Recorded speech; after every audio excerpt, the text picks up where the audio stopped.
Si j'avais dit vendredi veillez, ils seraient venus nombreux ici pour pleurer, n'est-ce pas? Pleurer quoi? Seigneur, donne-moi l'argent. Ah, l'argent. N'est-ce pas? Nous préférons venir pleurer toute la nuit devant Dieu que réfléchir pour avoir l'argent. Des fois, la paresse peut se cacher dans la prière. Alléluia. Des fois, la paresse peut se cacher dans la prière. Tu es un étudiant. Tu échoues à l'école. Et tous les jours, tu pries pour tes études. Seigneur, j'échoue, j'échoue. Mais des fois, la solution, ce n'est pas dire Seigneur, Seigneur, j'échoue. C'est d'aller voir le premier de la classe. Tu lui dis qu'il passe à la maison pour qu'il t'enseigne. C'est tout. Alléluia.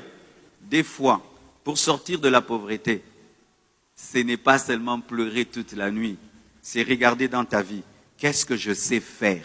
Comment je peux résoudre les problèmes des autres?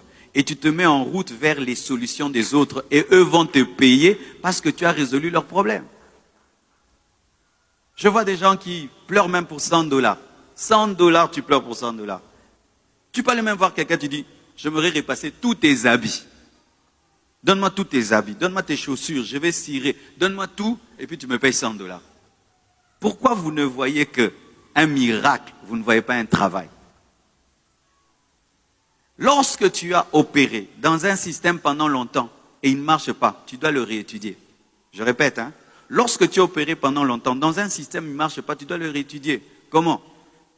Tu as 10 ans de vie chrétienne où tu pries seulement, mais tu ne vois pas des résultats. Tu dois réétudier ta vie de prière. Il se peut qu'elle est accompagnée de paresse. Donc tu penses que dans la vie, il faut seulement que tu t'agenouilles pour demander à Dieu. Alors qu'il faut t'agenouiller pour recevoir des idées d'entreprise pour faire et pour avoir l'argent. Alléluia. Alléluia mes frères. Un jour, un homme pauvre voit un homme riche. Et lui pose la question, il dit, comment tu es devenu riche? Et l'homme riche a dit, non, moi j'ai une question à te poser. Comment tu as fait pour être pauvre? Ah, il dit, ça c'est une insulte. Comment tu peux me dire comment j'ai fait pour être pauvre? Il dit, oui. Et il a dit, il y a beaucoup plus d'efforts à faire pour être pauvre que pour être riche. Rater des moments comme ça, regardez, ils ont fui, non? C'est ça. L'effort de rester à la maison. Ah, non, pourquoi? Il faut qu'on leur prêche le mystère de l'Apocalypse tous les jours. Mystère de l'Apocalypse, mystère de l'Apocalypse, mystère des 7 et 13 de Samson, mystère, mystère, mystère. C'est ce que les chrétiens congolais veulent. Qu'à l'église, qu'on parle que des mystères, oh, les liens de ta famille, tout. Je te dis, il y a des liens qui partent que quand tu es béni, seulement ça part.